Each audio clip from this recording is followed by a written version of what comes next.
Hey guys, it's your girl Dr. Q is Unbelievable here, coming at you on Friday, January 12th, 2018. And as you can see, I have a lot more energy than I did on last week's video. This week is my 2 week follow up video from having surgery 2 weeks ago. And today, not to belabor any points, I decided to write out a list of talking points so I can make sure I hit them, do this video, and get off. So, I decided, like I told you last week, that I am not going to weigh myself. Well, I might move to weigh myself weekly every Monday. This week I had to weigh myself on Monday, even though I thought I was just going to do it every month, because I had my 2 week post op with my doctor. And I did it virtually because, of course, you guys know I live in Japan and my surgery was done in Texas. So we've done pretty much all of our information virtually. And so I had to weigh myself because they needed my weight as of the day that we met. And I was a few more pounds down. But what I found myself doing was a few days later, I was back on the scale again just because I wanted to see if I lost any weight or not. And I didn't lose any weight from the Monday. I think I try to weigh myself on Wednesday or Thursday, and I didn't see a difference. So then, of course, I got a little discouraged. And I was like, you know what? Let's go ahead and put this scale up because I'm not going to be playing these mind games with myself. So initially, I was just going to do once a month. I might switch to once a week just to kind of see how different variables of impact my weight loss or stall. So that's that. Pooping. Yeah, pooping has been an issue. Pooping ain't easy. However, whatever cliches you want to use. I've been doing a lot of reading up. I'm a person that has been extremely regular, so to go to not being as regular as I was is really frustrating. So I am definitely going to have to increase my water intake.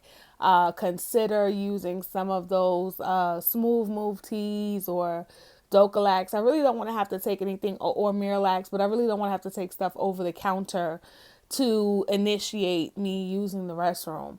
So I am just going to continue to up my water intake and all that good stuff, see what happens. And then next week, if I don't continue or I don't start seeing regular BMs, then we're going to have to do something else. Okay.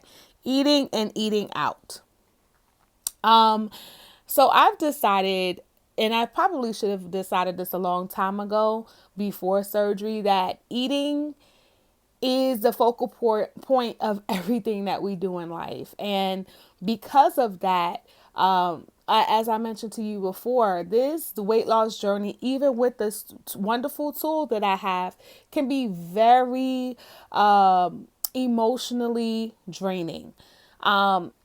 Food is the center of everything that we do, and your eyes are just is opened when you're going through this process, that you start to see how much food is made a focal point of everything that you do.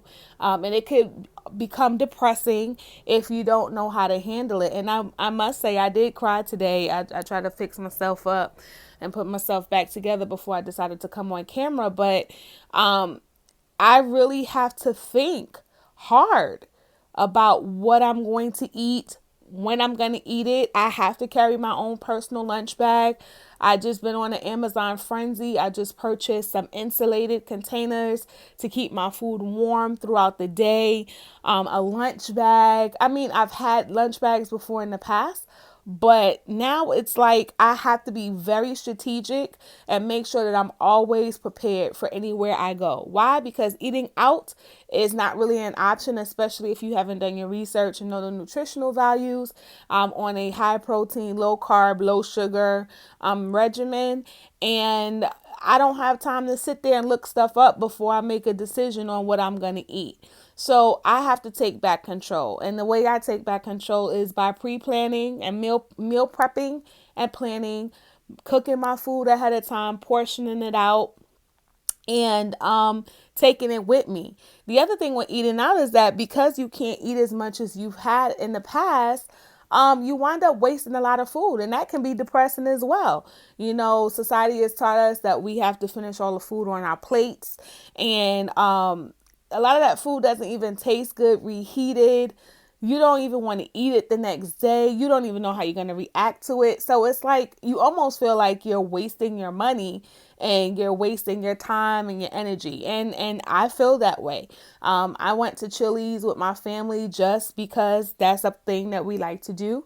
And I got a mashed potatoes and salmon, and it was phenomenal, seasoned to taste. It was great.